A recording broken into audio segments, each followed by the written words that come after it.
विक्रम बेताल की रहस्यमय कहानियाँ। विक्रम वेताल की रहस्यमय कहानियाँ। रहस्यमय कहानियां। हाँ, स्टार्ट।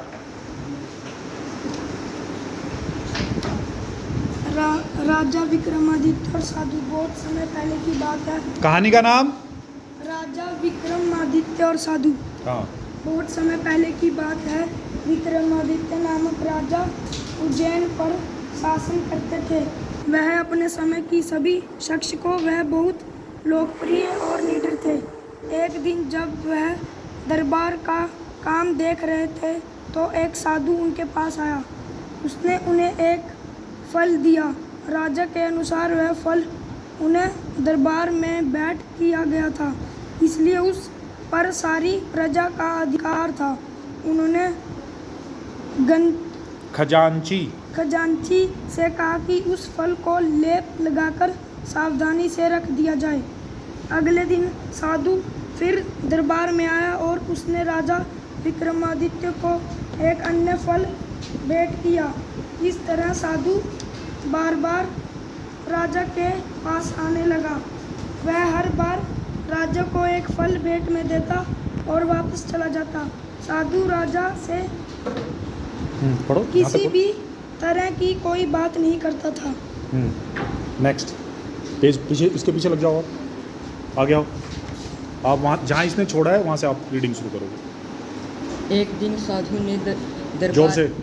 दिन साधु ने दरबार में आकर राजा से कहा, हे राजन, वे सारे फल कहाँ हैं जो मैंने आपको दिए थे? राजा उसे उस जगह पर ले जाए, यहाँ वे सारे फल रखे गए थे। साधु ने राजा से कहा कि वे उनमें से एक फल काट के सब राजा ने फल काटा तो वह हैरान रह गया। उस फल के भारतीय एक रत्न छिपा था, यानी यह फल में एक रत्न था। साधु ने मुस्कुराकर कहा, राजन, मैं आपको और भी ऐसे रत्न दे सकता हूँ। आपकी राजधानी में और प्रजा संपन्न हो जाएगी, लेकिन आपको भी मेरे लिए कुछ करना होगा। राजा ने एक पल सोचा और बोले, मैं आपके लिए क्या कर सकता हूँ? साधु ने कहा, राजन,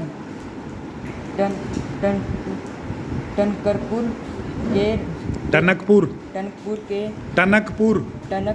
के जंगल में पीपल का पेड़ है जिस पर एक शव उल्टा लटका हुआ है। आपको वहाँ शव लगाकर मुझे देना होगा। यह सुनकर राजा आश्चर्य में पड़ गए। आश्चर्य में पड़ गए। उन्होंने पूछा, वह किसकी लाश है? आप वह लाश लेकर क्या करेंगे?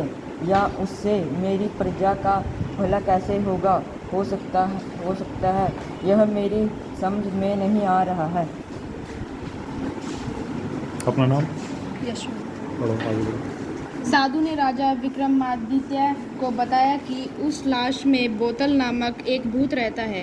राजा ने कहा, अपनी प्रजा के कल्याण के लिए मैं वह शव लाकर तुम्हें अवश्य दूंगा।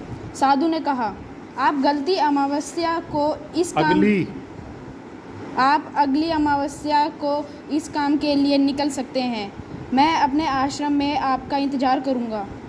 इस तरह अगली अमावस्या की रात राजा विक्रमादित्य टनकपुर के जंगल की ओर गए। कई घंटों की खोज के बाद उन्हें पीपल का वह पेड़ दिखाई दिया। उन्होंने लाश को खींचकर नीचे उतारा, उसे अपने कंधों पर रखा और साधु के आश्रम की ओर चल दिए। यदि राजा की जगह